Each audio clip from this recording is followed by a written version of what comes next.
Hi guys, so I literally just did a like an hour massage, thinking that I would be able to do the interview with my mommy there, but because of legality issues, I was not able to put up my camera. But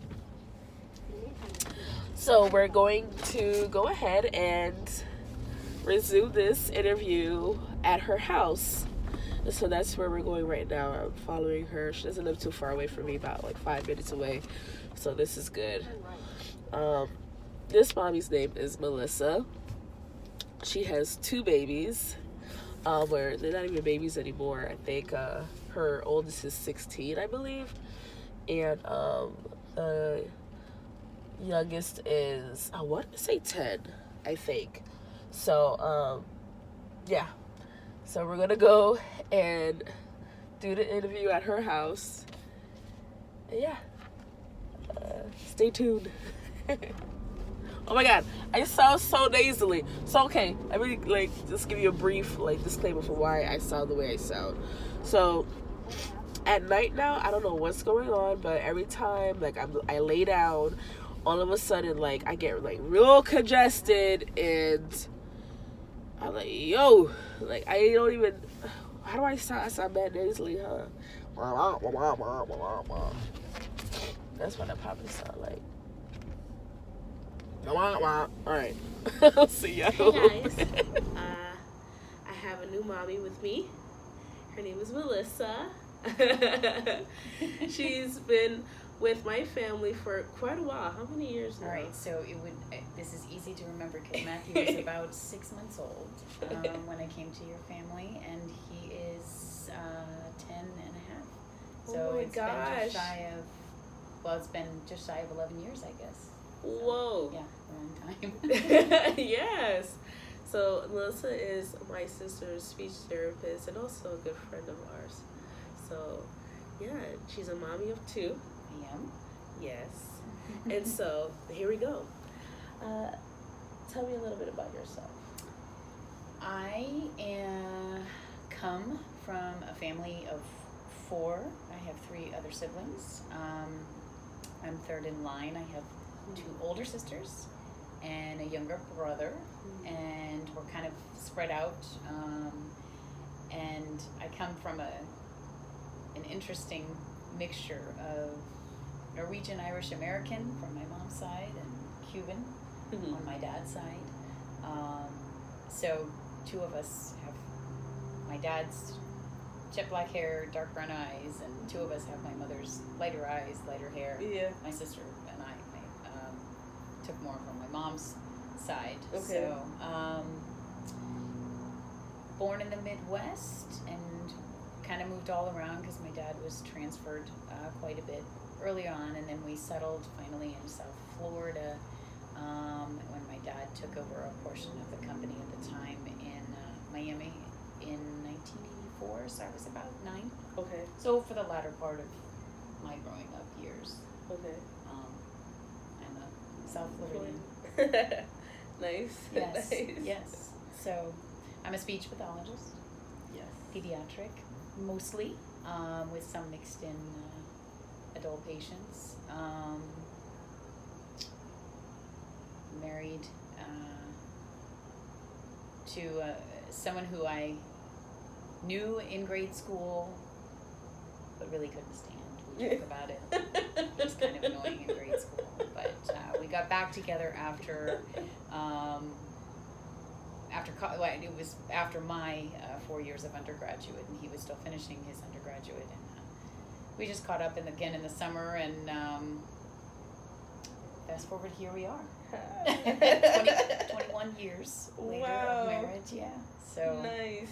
Yep, that's us. Oh my goodness. So when would you say the sparks started between you and Andrew, since he was annoying? He was in his younger age, and he'll tell you that too. He was. Yes. So we both had just ended previous relationships, and I had come home from my senior year, I finished my undergraduate degree in speech pathology, and we have to have a master's degree in the field. Okay. So I was heading into my summer before I was going to go back to Indiana, to Purdue for graduate school. And he, so my at the same time, my brother-in-law had finished his PhD. Okay. So my parents wanted to throw us a combined graduation party at the house. Okay. Andrew has 2 older brothers, and they both are very good friends with my sister's husband. So like, you guys know each other since... There's a crazy connection. Holy. Yes. Andrew was the grade behind me in school, so we didn't necessarily hang out. I went to the all-girls Catholic high school, and he went to the brother school. Okay. So, you know, I would see him. Yeah. And, you know, hey, what's up? And our families knew each other only because of the connection between my sister's husband was very close friends with Andrew's 2 older brothers. Okay. Mostly the oldest brother was who they spent a lot of time with. So my sister and her husband had just had their oldest son, who's now in his 20s. This is crazy. Wow. And my husband's parents said, "Oh, you have to bring him by. You have to bring him by." And he was about a year old, so I was with my sister and baby and my brother-in-law, and they said, "You know, do you mind if we stop off at the little plants? Yeah. They really want to meet Daniel." And so I said, "Sure, that's fine," you know. So when we got there, all 3 brothers look a lot alike. So, and I hadn't seen them in a while. Yeah. And so when we were there, they were talking about, oh, you know, the graduation party, you know, you should come. And when I saw Andrew, I was like, wow. He's grown up. I haven't seen him in a while, and he's super cute. Yeah.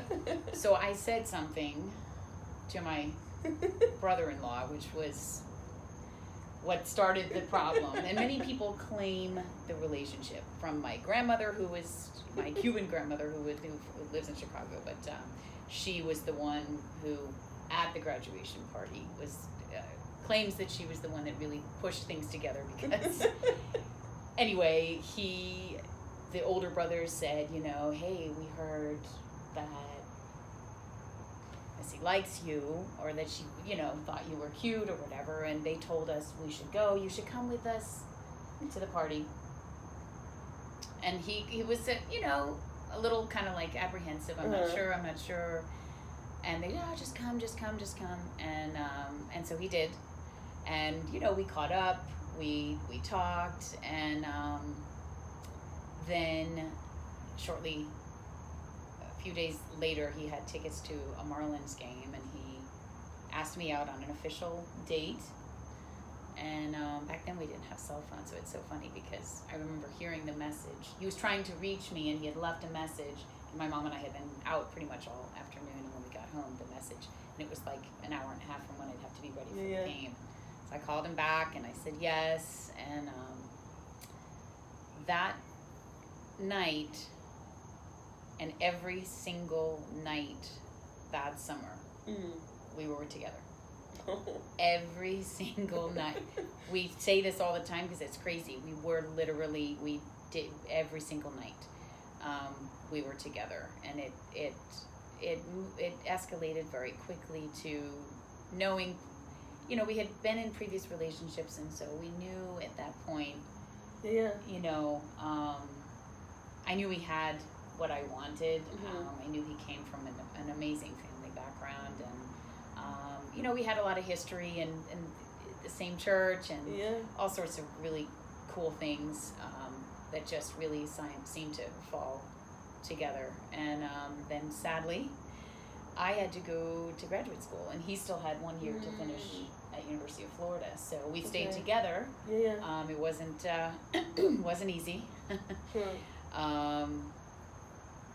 But we did, And then, so I think we were dating about a year and a half or so.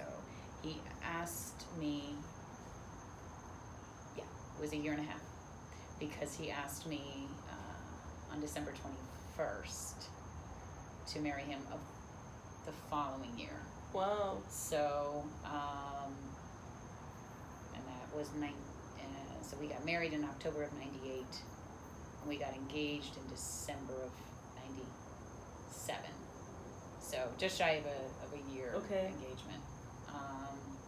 So he knew. So he was ready. It's funny, if you ask him, he did. He did. I was probably more verbal about it when we would talk about it. I said I love you first.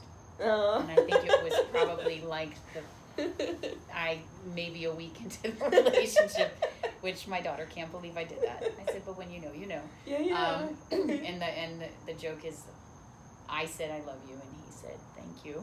No, he did not. Did too. Yep, true story. I think I caught him by surprise, and I think in hindsight, when we talk about that time, he says, I knew what was happening. I just wasn't ready for such strong feelings so quickly.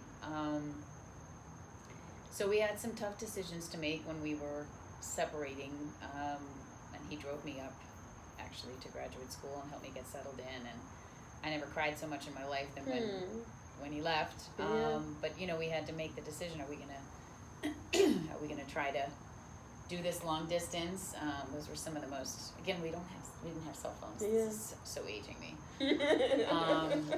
And so we some of the most expensive phone bills, because I think about how lucky this generation is with FaceTime. FaceTime. Yeah. Oh my gosh. Yeah. He literally walked me through my calculus class, and I think the beauty of what if I had FaceTime would have been, because I would tell him the problem, he'd have to write it down, solve it, then try to talk me. Oh my gosh, yeah. But we would talk literally. We would sometimes watch movies and shows together on the phone. That's so funny. Anderson and I used to do that. Yep. So we just we made it through. We pushed through, and those are some pretty. The old saying that which doesn't kill you makes you stronger, and it definitely built our relationship. There's been a lot of ups and downs and things that build your relationship over the course of 21 years. Yeah. So. Of course. And so, all right, let's fast forward a little bit. Mm-hmm. First baby. First baby. So I think or I don't know if I have told you in our conversations over the years, but both of my children are in vitro. Okay. I believe so. Yes. I think so. I've told you. So we, we spent the first couple of years in our marriage. We were young. I was 24. He was 23. So we got married young, especially in today's standards. Yeah. So we spent the first couple of years just, being married. Honeymooning. And then, we kind of decided, had several conversations. Okay, I think it's time. And it was funny. We went to go eat. I'll never forget. We ate at Friday's restaurant. And does that restaurant still exist? Yes. We don't eat there much anymore, but there was one right near our apartment when we lived in Weston. And so we were just talking, and we finally just said, okay, so we're gonna officially try. Yeah. Okay, right? Yeah, okay. And then the rest of the dinner was all you could hear was the knife and the fork cutting on the plate, because we were like, oh crap, what did we just agree to? What are we doing? But you sometimes you just jump into it, and we tried for, I want to say, just about a year. And I keep saying the word blessed, but I don't know what else to say to describe it. But my sister, my oldest sister who lives in Tampa, is the office manager for an infertility clinic. Okay. So I was talking with her a lot, and she, at first was telling me, relax, just try not to worry too much about it. It doesn't always happen right off the bat. But then after realizing that we had gotten to the point where she thought it was a good idea to consider that, maybe it was time to look at infertility possibilities. So I went up to meet with the doctors there, and we started with just the basic testing. They had ruled out any male factor, and they immediately jumped into testing me. So we did try artificial insemination at first to see if that would work. We tried 2 rounds of that, and that did not work.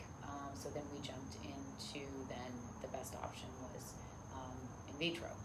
So talk about emotional. I was gonna ask, how stress. was that process? It was very difficult. When you have infertility issues and you then start to decide to go through the treatment process, it takes, everybody gets to jump under the sheets to have their kids, and we kind of felt robbed of that. But, we discussed the options if it wasn't going to happen that way, and I really wanted my own children. Adoption is a beautiful, beautiful process, and I know people who have gone through it and successfully gone through it, and I was willing to do that. But I wanted to make sure I tried everything on my side, and if that didn't work, then I, would have considered adoption. So we, you work with the nurse and you learn how to do the shots, and I went on, 1,000 different medications and, to hyperstimulate. So we, he was amazing. I couldn't have asked for more in support. I know it was hard for him to see me going through all of these things, and because he was very quickly, they determined immediately. They typically will test the male first because that's an easier way to, they rule that out. And so, but there's a lot you're asking for your partner, your husband, when you're going through infertility. Yes. He had to be pretty brave and be willing to be, walk into a room, collect his sperm, send it to the lab, so that they could then, and everything is timed, literally the shot you do the night before to release the eggs. I mean, everything was just so timed, so it became so mechanical, and so it was that part was hard. We had to really make sure that we were finding time outside of that to just be him and I, because it just, the bathroom became a beaker lab, and it was just, so it takes a lot of the fun out of that part of it, but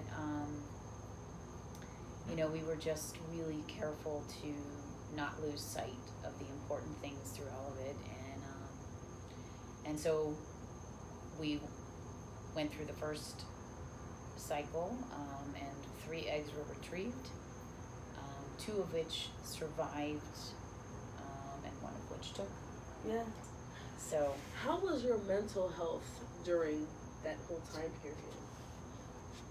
Well, it was definitely, there were really good and hopeful days, and then there were days where it just seemed like I just spent a lot of time saying, why me? And you go through the whole process of all of my friends around me, my best friends were getting pregnant and starting their families, and then of course, you hear these stories on the news of women, leaving their babies behind or dumping them, or I mean, and I just want one, so I didn't, why for someone who, since I was old enough to hold a Cabbage Patch doll, knew I wanted to have children. So it was very emotional. In fact,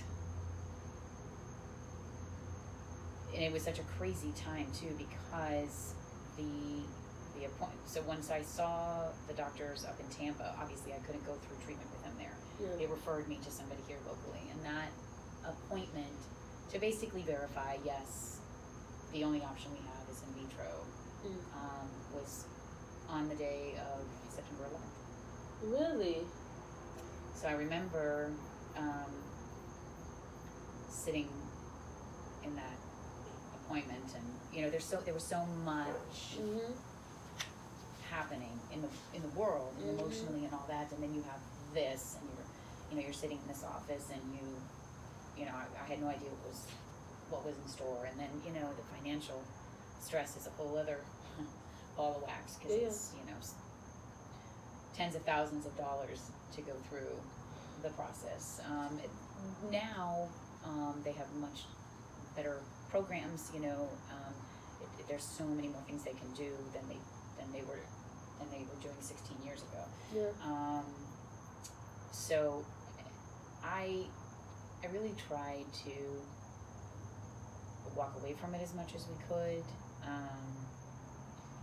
It just it becomes so overwhelming and all-encompassing. All you're talking about, all you're thinking about, because when's the next shot? And he had to be home, and the shots literally had to be timed at certain times of the day. And if he wasn't home, I had to find somebody who could, who even asked to give you a shot, So I had a handful of people that were willing to do that, and it just, it was very stressful, very stressful. But then of course, once we got past the stress of the process, then then we got to the excitement and joy of, we know that with infertility you have greater odds of miscarrying in the first trimester than a traditional pregnancy. So we were definitely walking on eggshells until we knew we had gotten past that point. But by the grace of God, I had a very, very uneventful pregnancy. I think I had 1 or 2 days of morning sickness, and beyond that, it was smooth sails right till the end. Nice. Thank God. So she's here, Sarah. She's here. And just in 1 week, will be officially driving on her own. Oh my God. Yep. Yeah, I don't know how that happened. I don't. That was like the blink of an eye. The blink of an eye. That's such a cliche. It's such a cliche, because you're young, and I used to get so annoyed because people would say, "Oh, you're gonna blink." Yeah. I wish they would stop telling me that, because you're in it and you're thinking, "Oh my gosh, these days." And someone said to me, "The days are long, but the years are fast." Wow. And I never heard it that way. Yeah. So true. That is very true. So true, because I don't know how we got to 16 years later. I don't know how I got to be the mom of a teenager. I don't know. I blinked, and here we are. Oh my goodness. So how was that, like, the beginning of motherhood? How was... I did not... I know you had put a question out there in your group about, postpartum and depression and any difficulties. I was so overjoyed with the fact that I couldn't believe that it was finally here, that I actually had my child. Yes. I was in absolute bliss. I'm one of those that I loved the early infancy. Yeah. I was not, I could go with the lack of sleep. None of that bothered me. I pushed through that. And it was funny because anyone that would come see us and be with, my mom would come and she would say, oh, I'll, you go nap. I didn't want to miss a second. So I slept when the baby slept at night. Okay. But during the day when people were there visiting, I wanted to be there. Yes. I wanted to yes. share that time too. And I guess I just felt like I didn't want to miss a moment. Exactly. Because it was such a gift to have her. So I jumped into parenting without hesitation, soaked in every part of it, breastfed, made all my baby food for both my kids. I just did as much as I could to be the mom I wanted to be. Yes. And the mom that my mom was for us, the parent at my now where I'm at this point is I work my hours around their karate tournaments, swim meets, events. Yes. They don't necessarily need me here the way they did, obviously. When they were younger. Yeah. So Matthew. So we weren't planning on waiting 5 years in between. But we, given the whole fact that we knew we were going to have to go back through the infertility process, and we just kind of thought, oh my gosh, because you just kind of take a deep breath and just dive in again.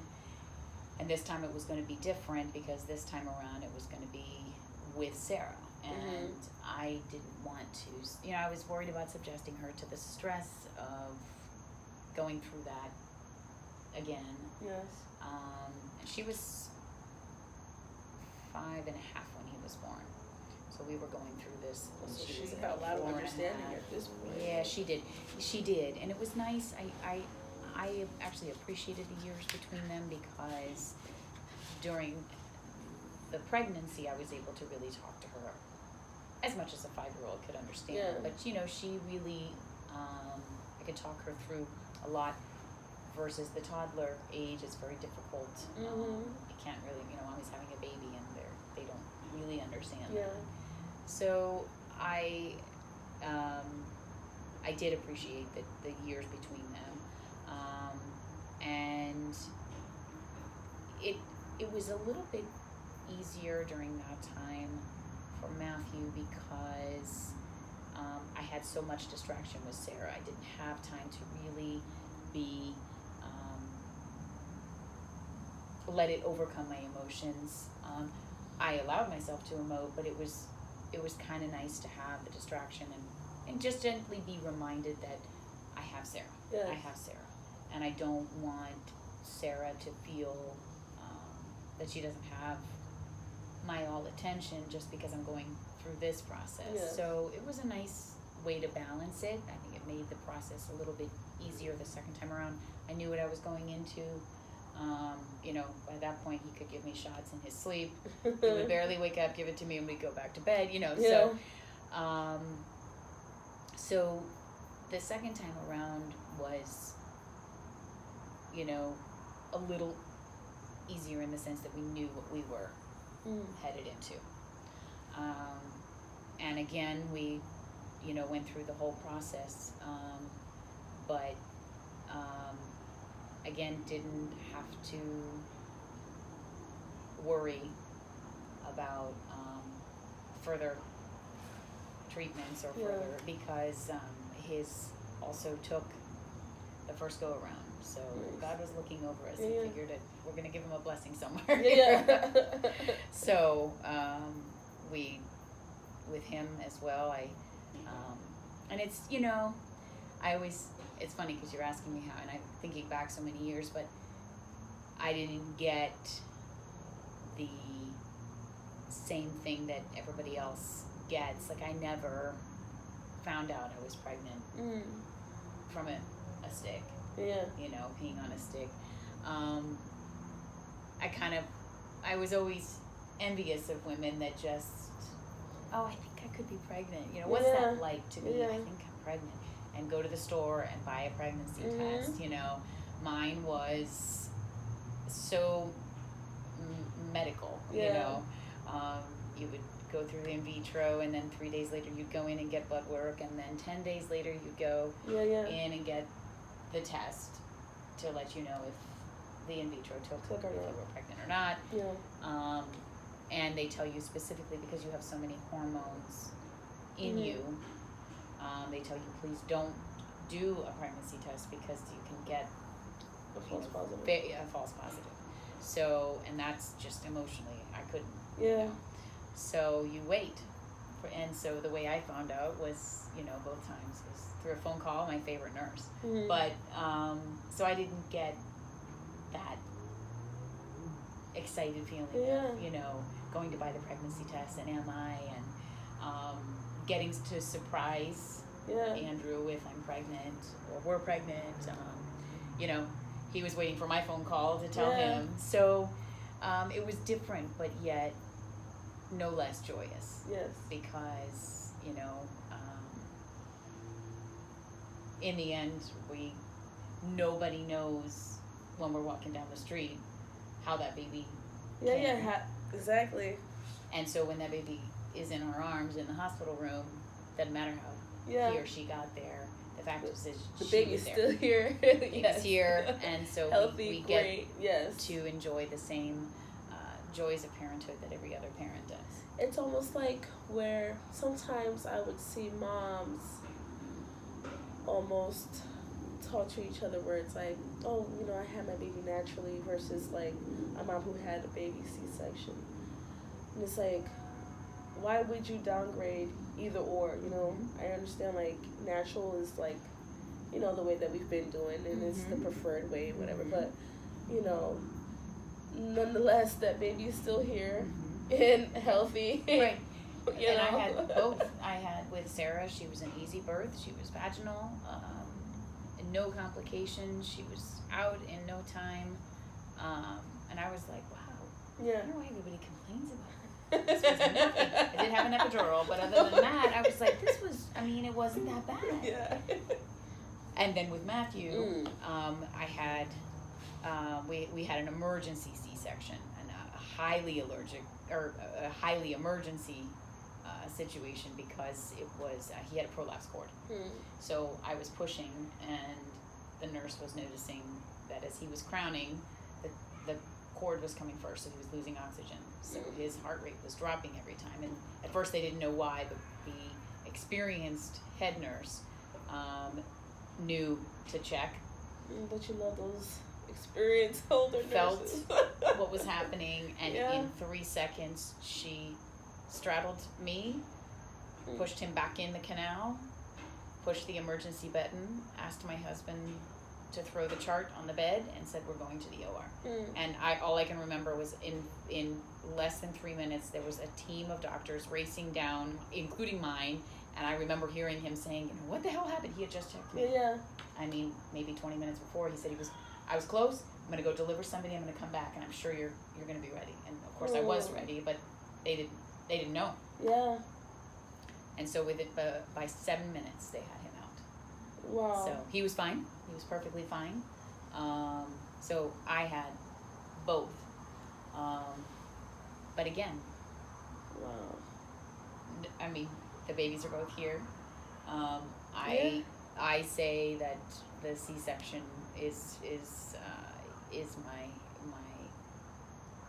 prize. You know, a scar that reminds me how lucky I am that I was in the hands of an experienced nurse. I mean, I always tell the story because it's crazy.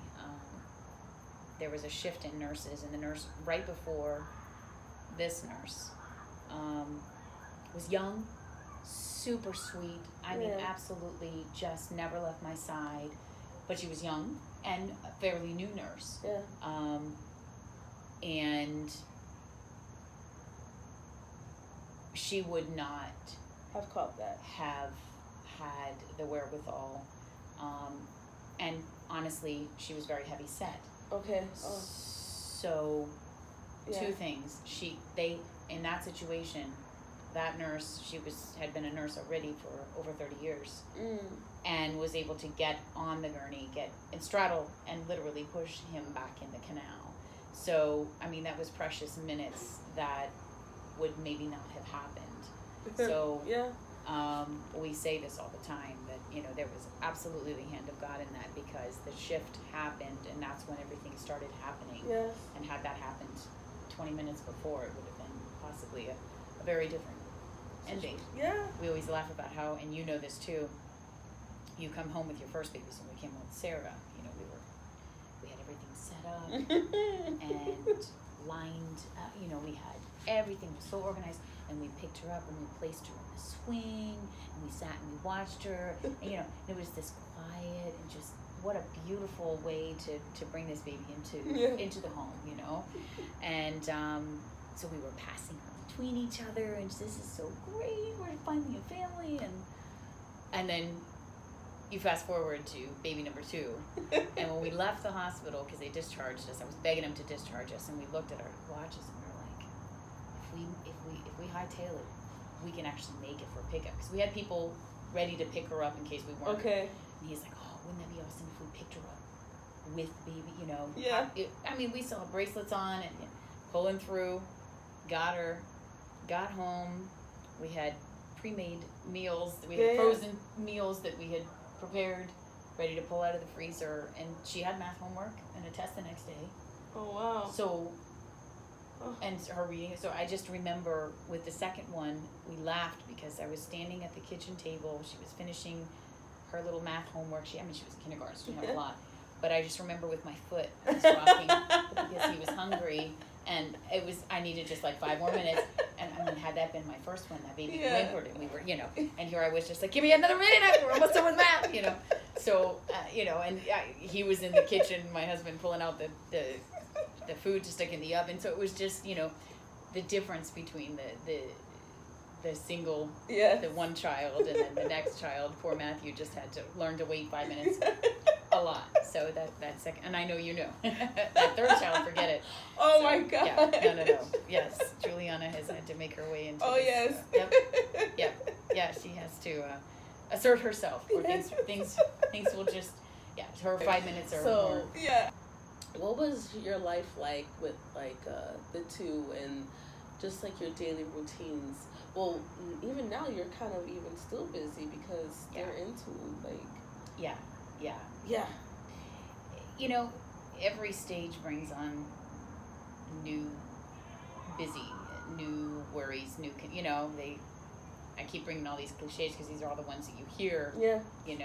Little people, little problems, big people, bigger problems. Yeah. So, when they're little and it's the middle of the night and they have 102 fever, that's a stress, that's a concern. My middle of the night concerns now are, is she going to come home on time? She's with her friends spending the night, or homecoming. Is she safe? Is she making the right decisions? Yeah. I don't get to be, I'm not with her all the time. Obviously, that's the way it's supposed to be. Yeah. So your worries become more about, has everything I've done up until now been enough to send her out into the world making the right decisions? So, with a 10-year-old and a 16-year-old, now it's about balancing, spending time with them in different ways, making sure that I'm present for their events and their games. That's more meaningful to me, to know that I was there, to see their glance, and know they see you, and then they smile and say, okay, everything's going to be okay, Mom's here, and just trying to shuffle your work around, even to this day when they get sick. She's 16, but when they're sick, they want Mom, so just trying to balance work and being there, when there's a field trip that's really important to them, and they say, I really want you to be there. family is first. I'm blessed to work in an environment where family can be first, and she says that all the time. So that's a really good thing, that I can, when someone is sick or when there's an event going on, I make that a priority. It's not always easy, but and my husband, is able to, even though he works at the university, shuffle his schedule for the most part and be there for the big events as well. So but it's busy. It's trying to get everybody out the door to their respective places. And then figuring out dinner in between, CCD and his karate class and getting her back from the pool, and so it's definitely exhausting. Very exhausting. It's draining. I was gonna ask, like, with doing all of that, do you ever feel like, maybe you don't, like, do you ever feel like sometimes within these moments of you just being everywhere and doing everything that you're not appreciated? For sure. Definitely. Especially with a 16-year-old, because their world is very, and I know that, their world is very egocentric. They're very focused on what's going to happen to them, how is this going to affect them, how are they going to be. So it's very difficult for me to get her to think outside the box. You know, just think for a second. I can't jump and come and get you this very second because I'm finishing something, but I can get you in a half an hour. Or, if she wants something, it's laser focused on needing that, because she's not, and they are not. That's why they're not mature yet. They're not thinking outside the box for the most part. So I remember, and I know now that thinking back, I'm probably more appreciative for the things my parents did for me now than I ever was then. She's a delightful, great, thank you, always says thank you. But I know in her mind she's not really getting what it's like for me to get up at 5 a.m. so that I can get everything done in the morning to get everybody out. Just the small little details that are happening behind the scenes that she's not even aware of. Or that they're not even aware of. So absolutely, it's easy to get wrapped up in the feeling of not, of knowing they don't know the half of what it went into getting to the, getting this done or finishing this or getting them somewhere. How does that make you feel at times? Do you even, check yourself and be like, God, or, are you just so caught up in the moment that you don't even get to think about how it makes you feel? And not that she's doing it, on purpose, because, like you said, she's young and, It's very frustrating, in some regards. That, for example, just finding time for me to exercise. That's very important to me.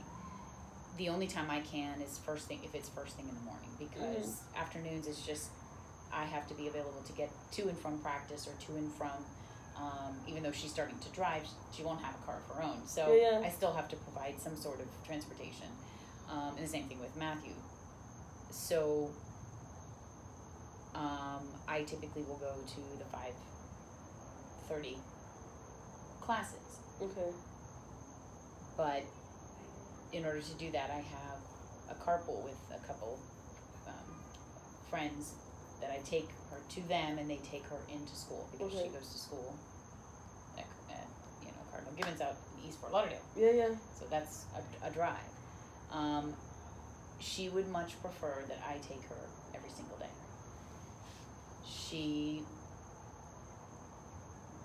And so she reminds me every time I drop her that it's very frustrating to go with other people.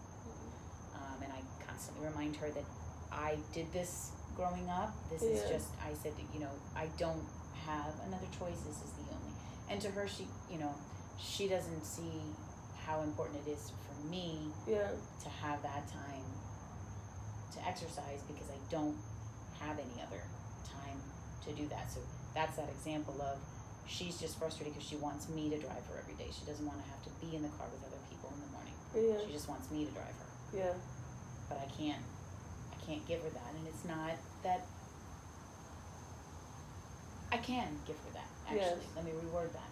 I am choosing to take care of myself. So you need to.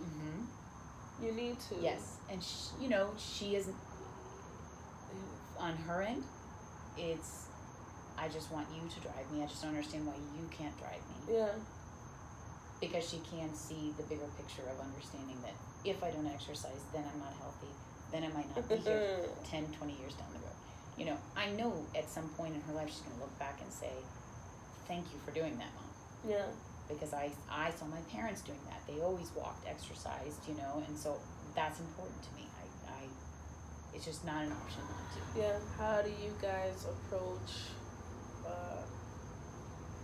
what are your guys' approach on, like, boys and all that good stuff? So we're going through that.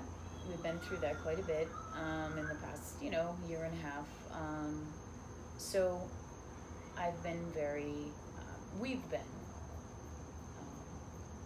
very verbal about our expectations. Again, we are coming from a Catholic perspective, from a faith perspective. These are our expectations. This is, and we communicate about it. I don't just say, I want you to do this, I want you to do that. We've had multiple conversations about premarital sex, what that can result in, and how that can change the path of your life drastically. Exactly. So I haven't avoided the topic whatsoever. I haven't buried my head in the sand about it. She has a boyfriend right now. I like him very much. We give her her space to be. This is a natural development. She is developing exactly how she should be. A typical 16-year-old should be exploring that part of their lives. But we, it's always in a safe zone. I'm constantly making sure that she's not in a situation where they are ever alone. So it's constantly staying vigilant, and it's constantly, even though you sound like a broken record, but the more you say, anytime I drop her anywhere where she's going to be in a situation where she'll be with him, I'm constantly reminding her, make the right decisions. Make the right decisions. Make good choices. I know, Mom, I know. But I say it anyway. Because I know it's the last thing she hears. And I also, I've also, on the flip side, said, if you are ever anywhere or doing anything and something doesn't feel right, all you have to do is text me. I don't care what time. If you're spending the night at someone's house and you are just in a situation where you are not comfortable, or you're at a party and something isn't going right, you call, you text. We will be there. No questions asked. We don't even have to have a conversation about it, unless you need to talk further about it. I will be sufficed to know that you made a decision to get yourself out of that situation. And that will be enough for me to know, no questions asked. So, and I say that to her constantly, so that she does really understand that I mean that wholeheartedly. I trust your judgment, and I have to let go, because that's what this life is all about, raising them to be independent thinkers and independent people. So, but yet still parent. It's tricky. I was telling another mom this, Anderson and I talk about it all the time. It's like, they already have their personalities. They are already the person that they're going to be. We're just here to coach them